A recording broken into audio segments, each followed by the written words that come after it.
Hello everyone and welcome back to DarkFeed. This episode marks the official first ever YouTube episode. You say, well, what does that mean, Dark Sky?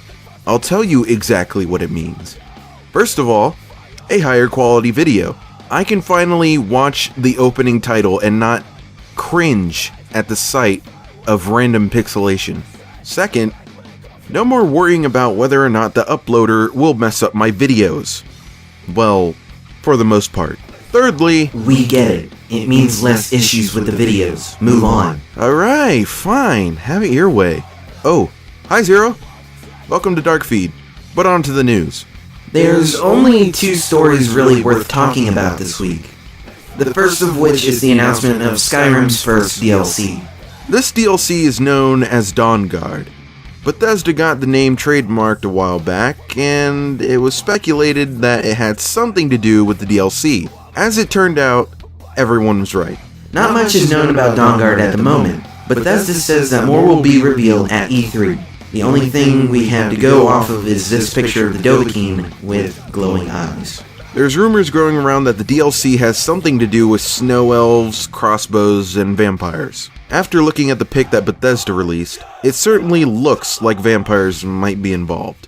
Now, it's time to address the elephant in the room. Call of Duty Black Ops 2 was officially announced. Sir? Yeah? First impressions?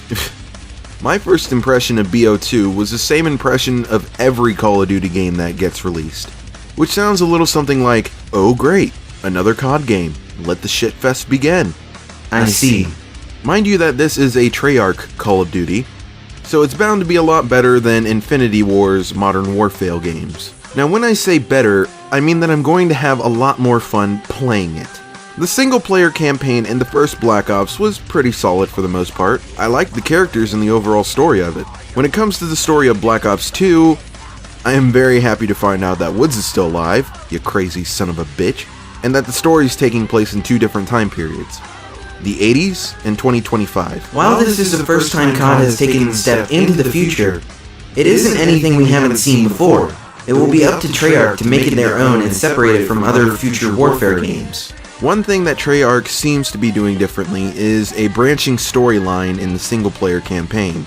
It has been confirmed that during certain missions in Black Ops 2, the storyline will change depending on what you do in the mission. This is a great move for Treyarch in my opinion, because for the first time ever, you will really have a reason to play a COD campaign more than once.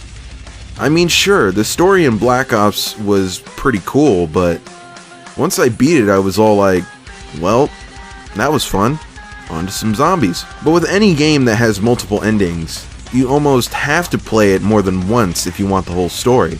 Now then, there's a lot of different changes being made to the single player, and from what I hear, some changes to the multiplayer as well. We'll just have to see what exactly Treyarch means by different in multiplayer. But I still don't expect much from it. But before we get off the Black Ops 2 topic, there's still one thing that needs to be discussed. Without a doubt, the best thing to come out of Call of Duty is zombies. At this point, zombies has really become its own game. The first Black Ops expanded on zombies by not only adding new levels and characters, but also adding amazing Easter eggs that added almost a campaign-style gameplay to zombies. But what's going to be different about it this time? What is Treyarch planning on adding to zombies? The answer is in 5 words. More game modes for zombies. With that said, let's move on to the question of the week. Last week I asked you how everyone felt about Nintendo and their tendency to make the same games over and over without really putting any time into developing new IPs. I asked and people were all like, IDK, you should talk to Zero. And I was like, yo, Zero, where you at, son? And he was all like, shit, it ain't anything different from what other companies be doing. And I was like, oh. This concludes Ghetto Time with Dark Sky. Yeah, whatever. Anyway, on to this week's question. Me and a Night Sky 18 have spent countless hours playing zombies, trying to get the Easter eggs and just surviving as long as we possibly can. It has to be my favorite game to play with friends. I want to know what is your favorite game to play with friends. And I don't necessarily mean online. I'm talking player 1, player 2, good old-fashioned split screen. It doesn't have to be a new game.